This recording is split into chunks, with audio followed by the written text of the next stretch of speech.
2시간 전에 마감한, 아니 오늘은 12시간 전에 마감한 트레이더가 생생하게 전하는 글로벌 마켓 리뷰 델타 원입니다. 금요일 시장은 흔하지 않은 흐름들이었어요. 코스피가 21선 찍고 급반등한 것이 어떤 의미가 있는 것인지 궁금하시죠? 그리고 미국 시장은 정말 양 퐁당퐁당이 일어났는데 이것도 델타 원이 며칠 전에 예측한 것이라서 이거 어떤 식으로 예측을 한 것일까 그 논리가 궁금하실 거예요. 물론 그것에 더해서 현재 시장에 대한 분석과 함께 트레이더의 관점에서 대응 전략이 무엇인지도 이야기해 볼게요. 먼저 아시아 세션부터 갑니다. 코스피는 생각보다 갭다운이 얼마 나오지 않았어요. 그도 그럴 것이 전일 미국 시장 하락은 미국에 국한된 내용이지 세금 이슈가 글로벌 시장으로 번진 일은 굳이 따지면 아니었죠. 그래서 이 글로벌 이슈가 아닌 로컬 이슈로 해외 시장 영향에 우리가 갭다운이 나올 경우에는 원칙적으로 매수 대응이 맞습니다.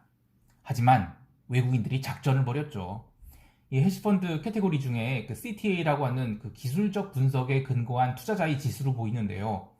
장 시작하고 나서 10분 만에 현물 1,300억 그리고 선물도 1,700억 매도를 퍼부으면서 정말 빠른 속도로 시장을 까내려갔습니다. 그렇게 첫 15분 동안에 시장을 박살 내놓고 나서 그 다음으로는 선물로만 시장을 땡겼어요. 선물 순매도 2천억에서 11시까지 리니어하게 매수를 7천억을 했죠. 그래서 시장을 당겼는데요. 반등이 나오는 동안 일체 조정이 없었던 것이 특징입니다. 초반에 현물 1,300원 매도한 것은 10분 만에 그렇게 매도한 거거든요. 그러면 이것은 선물을 싸게 담기 위한 교란 작전이라고 봐야 됩니다. 왜냐하면 현물을 그렇게 빠르게 매도를 하게 되면 그 마켓 메이커들이 호가를 아래로 까게 돼요. 그렇게 나와서 호가가 이제 아래쪽에서 스프레드가 벌어진 채 아래에서 좁혀 들어가는 과정을 겪게 되면 그러면 시장이 리니어하게 올라가요. 급반등 이런 게 아니라 아주 천천히 그 선형적으로 반등을 한다는 것이죠. 예.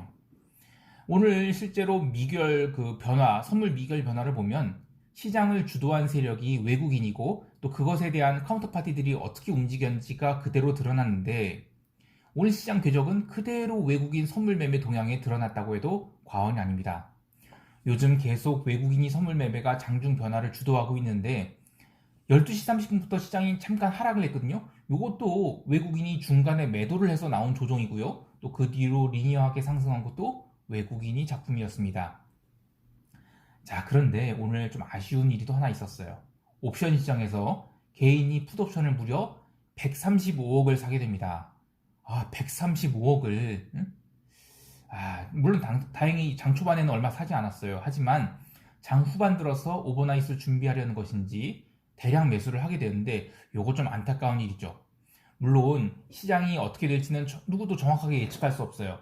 하지만 개인들이 그 옵션 대량 매매가 최근에 자꾸 일어나고 있는데 제가 오래전에 옵션을 대량으로 매매를 한 경험을 이야기하잖아요. 그러면 제일 후들리는 게 이 내 포지션이 드러난다는 것이죠. 아마 지금 이 개인도 자기 포지션이 읽히고 있음을 알고 있을 거예요. 물론 그걸 모른다면 진짜 문제가 있는 거고요. 작은 포지션이야 시장에서 카운트가 되지 않지만 저렇게 큰 미결 작정을 일으키는 그런 매매는 카운터파티가 뻔히 보여요. 자기가 저런 포지션을 잡으려면 누군가 받아줘야 되잖아요. 근데 받는 사람이 차익으로 바로 포지션을 이익 고정시킬 수 있지만 상대방이 과하다 싶으면 나도 그 익스포저를 키워서 그야말로 돈 싸움을 걸어버릴 수가 있어요. 가령 옵션을 100억원치 샀어요. 근데 나흘 동안 시간 가치로 뒤지고 방향성을 당겨갖고 옵션을 네토막 났다고 생각해봐요. 그러면 웬만한 정신으로 옵션을 손절 안 할 수가 없습니다. 시장이 내려가긴 했는데 그동안에 내 옵션이 손절됐다 라고 생각하면 그보다 더 허무한 게 없어요. 그래서 옵션 시장에서 매수로 벌고 싶으면 가장 이상적인 것은 변동성이 상승한 구간에서 그리고 옵션 미결이 감소하는 모습, 그러니까 환매가 나와야 되고 그리고 분할해서 매수하고 청산하는 등 여러 가지 조건들이 만족될 때만 옵션 매수를 해야 되는 거예요. 근데 이런 조건들이 다 만족되려면 1년에 한두 번밖에 없어요. 그래서 제가 풋매수랑 곧버스 매수는 아무 때나 하는 게 아니란 겁니다. 그리고 대부분은 풋옵션 매도는 먹고 살아요. 사실 그 풋매도라는 것은 그 신세틱 커브드 콜이랑 비슷한 페이오프들을 갖고 있는 거예요. 그래서 이런 풋매도자들이 나 살려줘 라고 손들고 나올 때가 풋매수로 돈을 버는 시기인데 이게 1년에 한두 번 있나요? 한두 번밖에 없죠. 예. 거의 없어요. 자, 다시 시황으로 돌아와서 그럼 이제 목요일 마감 때 풋옵션을 사서 오버를 했으면 뭐 대박이 났겠네라고 할 수 있겠지만 입장 바꿔서 생각해 볼게요.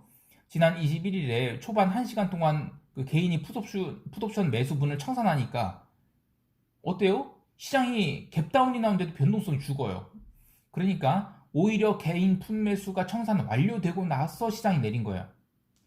자, 그래서 금요일 날 초반에 뭐 급락이 나왔을 때 풋옵션을 누가 청산한 사람이 있냐? 없었어요.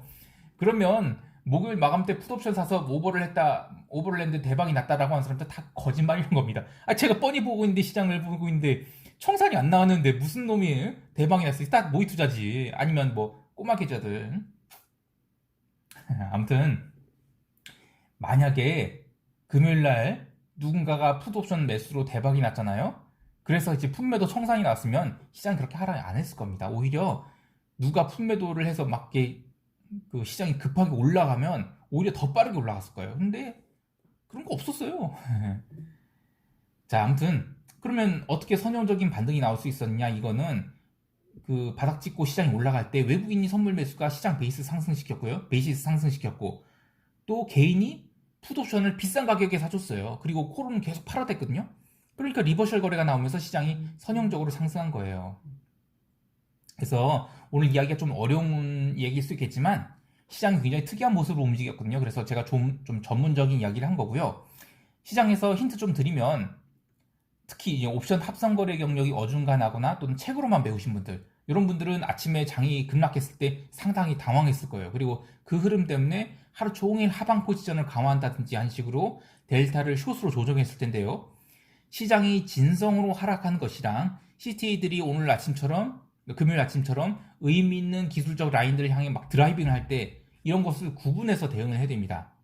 모든 것이 뭐 시스테매틱하게 빠른 대응을 할 수 있으면 좋겠지만 사실상 과하게 빠른 움직임을 추종하다 보잖아요. 그럼 여러 가지 비용들이 많이 나가요.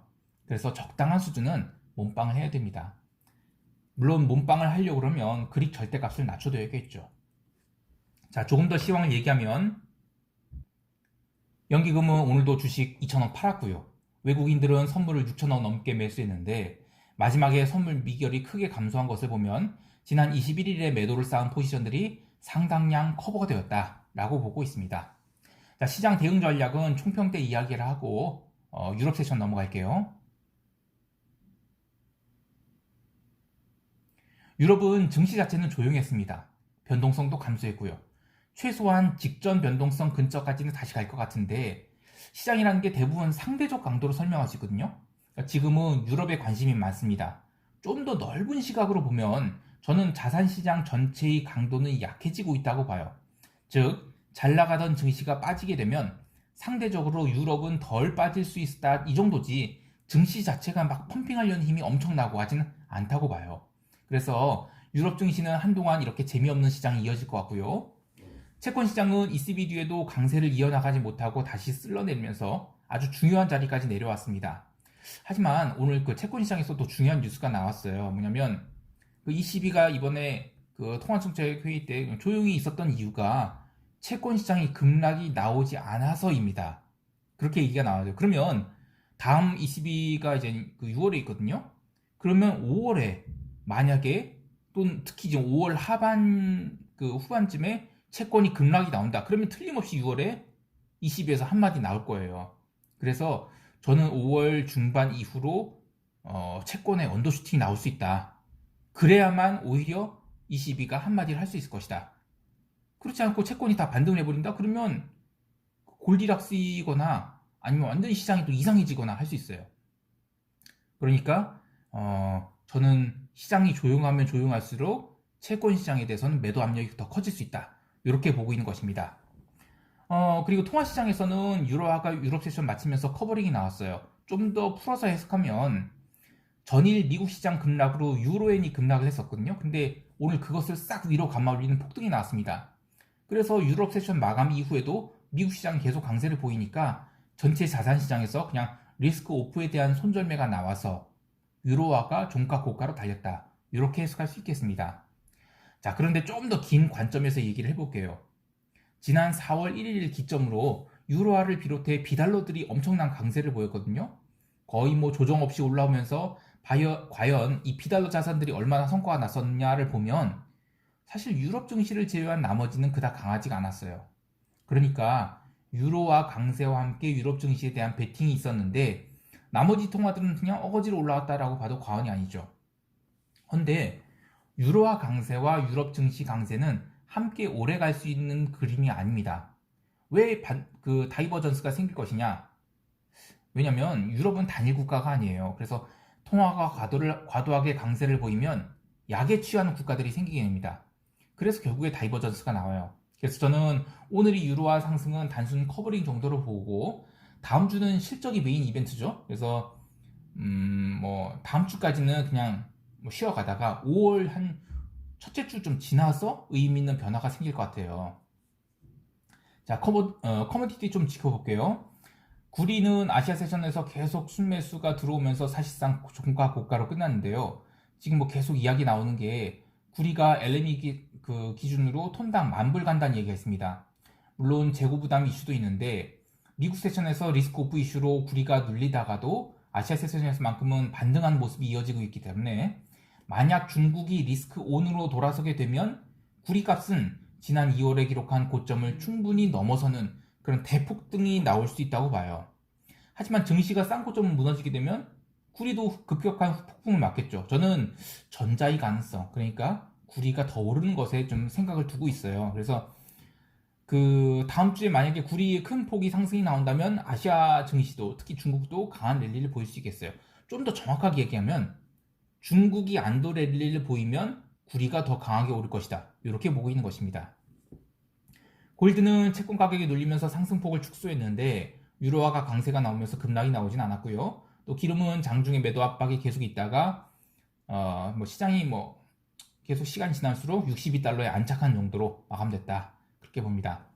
이 다음 주에는 오펙 미팅이 있어요. 그때까지 기름값 등락이 있겠지만 저는 기본적으로 65달러에서 55달러의 그 박스 내에서 계속 움직일 것 같아요. 혹여 60달러를 깨게 되면 또 감사합니다 하고 기름을 살 생각입니다. 물론 마침 이제 미국 세션 마감 무렵에 발표된 오일리그 카운터가 전주 대비 한계 감소가 나왔습니다. 그러니까 60달러로 가면 갈수록 기름을 더 이상 안 퍼내겠다라는 얘기가 됩니다. 그래서 저는 계속 기름값은 변동성 감소로 가고 있다고 봐요. 한 가지 더. 논 오펙 법안이라는 게 지난주에 미국 하원 법사위원회에서 통과됐는데 이거 기름 트레이딩하는 입장에서는 굉장히 중요한 뉴스거든요. 오펙에서는 야 너네들 그딴 식으로 하면 과태료 때리거나 뭐 자산 동결하겠다라고 하는데 이거 그야말로 입만 살아있는 블러핑입니다. 물론 뭐 지난번에 오일 쇼츠넷한테 불지옥 맛 보여주겠다고 했는데 그것도 블러핑이었죠. 그래서 저는 이런저런 이슈들로 인해서 기름 시장은 단기적으로는 변동성이 있겠지만 기본적으로는 계속 60달러에 수렴하는 과정을 거칠 것 같아요. 자, 미국 세션 갈게요.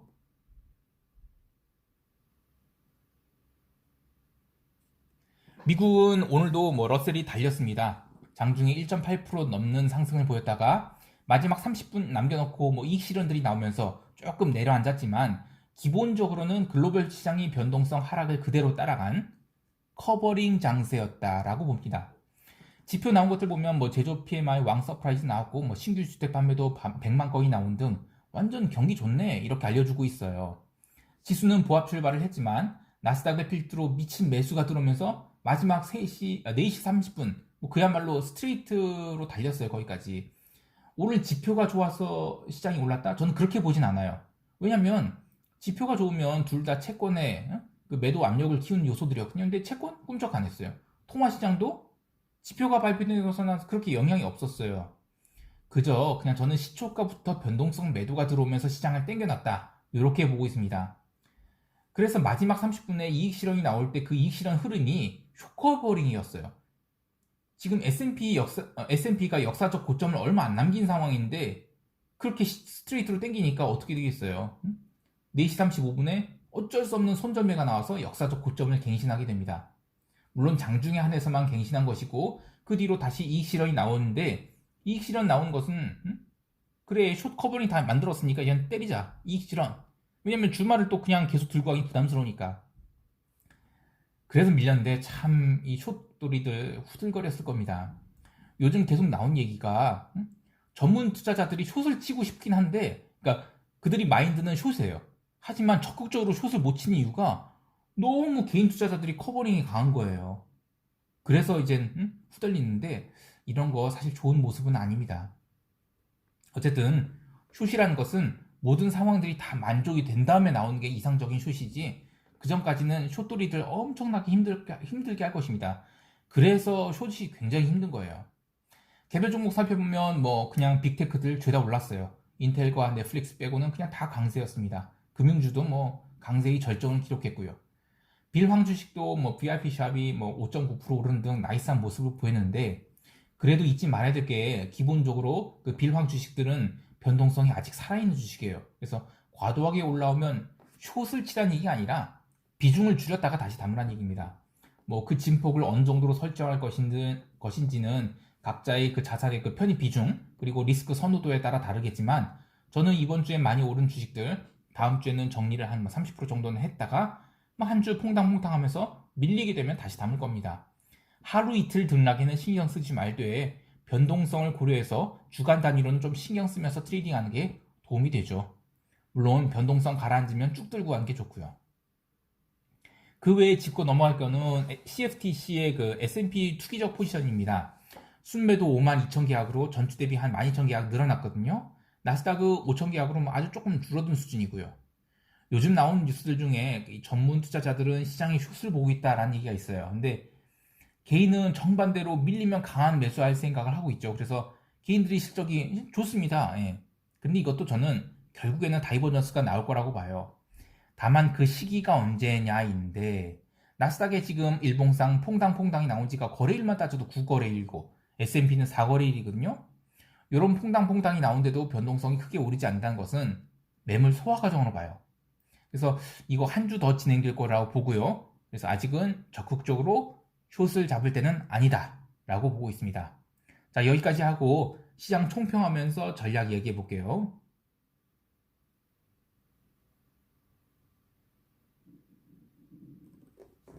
시장은 아이고, 변동성이 바닥을 찾으려 할 것 같아요.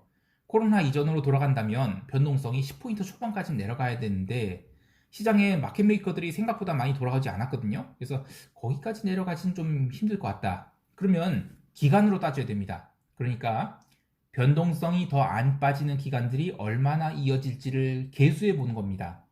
다음 주에는 빅테크들 실적 발표가 있어요. 그런데 실적 기대감으로 프리마켓에서 올랐다가 본장에 밀리는데, 나머지 종목들을 시장에서 받쳐줘서 변동성이 계속 음봉을 얻어맞잖아요. 그러면 다음 주 이후에는 오히려 시장이 올라버릴 수도 있습니다. 또 애프터마켓에서 막 급락을 했어요. 그런데 아시아 세션 초반에만 영향 주고 오히려 이길 미국 본장에서는 반등이 나온다? 그것도 변동성이 음봉을 맞게 됩니다. 그래서 방금 얘기한 그 두 가지 케이스와 다른 형태로 변동성이 올라야만 시장이 본격적으로 하락을 할 것 같아요. 근데 안타깝지만 트레이더의 객관적인 시각으로 보면 아직까지는 그 위에 두 케이스가 이어질 것 같아요. 그러니까 시장이 본격적으로 하락할 때는 아니다라고 봅니다. 그래서 다음 주도 기본적으로는 미국 시장은 변동성 감소, 그래서 품매수는 아니다라는 관점을 유지하고자 합니다. 참, 지난주에 뭐 우리 시장 뭐 434대에서 놀다가 그 금요일날 초반에 421대까지 급락을 해서 푸시 몇 배가 났는데 지금 무슨 품매수가 아니냐, 품매수를 했으면 지금 얼마 벌었을 텐데 시장 참 못 보네라고 말하는 분들에게 시장을 제가 디테일하게 보는 트레이더로서 이야기 한 말씀 드릴게요. 오늘 코스피 시장에서 뭐 품매수에서 얼마 벌었다 인증한 사람들은 진짜 90% 이상이 모의 투자이거나 아니면 뭣도 모르는 초보개미거나 또는 10억 미만의 꼬마개미, 아니면 입으로만 매매하는 사기꾼입니다. 무슨 얘기냐면 아침 10분 동안 급락할 때 제가 모니터한 시스템에서는 풋옵션에 대한 의미 있는 이익 실현이 관찰되지 않았어요. 그래서 돈 벌었다? 야, 나는 누가 돈 버는 모습을 제대로 못 봤는데? 이거예요. 기술적 분석으로 뭐 선 긋고 매매한 분들 제가 좀 아쉽게 생각하는 게 뭐냐면, 매매라는 것은 항상 거래 상대방이 있어야 돼요. 그래서 내가 의미 있는 자금으로 의미 있는 자리에서 포지션 잡으려고 하면 내 거래 상대방이 거기서 의미 있는 바보짓을 해줘야 됩니다. 그러니까 내가 그 자리에서 오늘 아침 급락 때 풋매도를 쳤잖아요. 풋을 이익 실현했잖아요. 그럼 누군가 풋매수를 해줬어야 되잖아요. 그런데 풋매수를 한 개인들이 또는 뭐 기타 법인도 잘 안 보여요. 풋매도를 친 개인들이나 기타 법인들이 잘 안 보여요. 오히려 개인들이 거기서 풋매수 엄청 많이 합니다. 오늘 하루 종일 풋매수 했어요. 자, 그러면 돈 벌었다는 사람이 없는 겁니다. 예. 저는 물론 콜매도를 했다가 좀 콜매도를 한 거를 줄였거든요.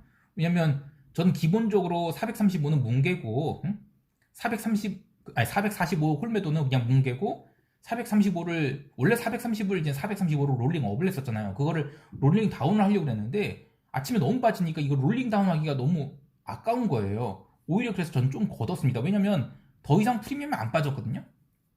그리고 나서 올라와서 물론 종가에는 다시 435 롤링 그 다운한 것을 롤링 업을 한 걸 그냥 쳤어요 그냥. 왜냐면 430으로 롤링 다운을 하려고 했는데 이 강한 거예요 너무. 그래서 롤링 다운을 할 이유가 없었어요. 아무튼 제 기준으로는 그런 매매는 좀 보였어요. 하지만 풋옵션을 해서 이익 실현한 매매가 안 보였거든요. 그래서 저는 뭐 풋매수 인증? 아이 거짓말쟁이들.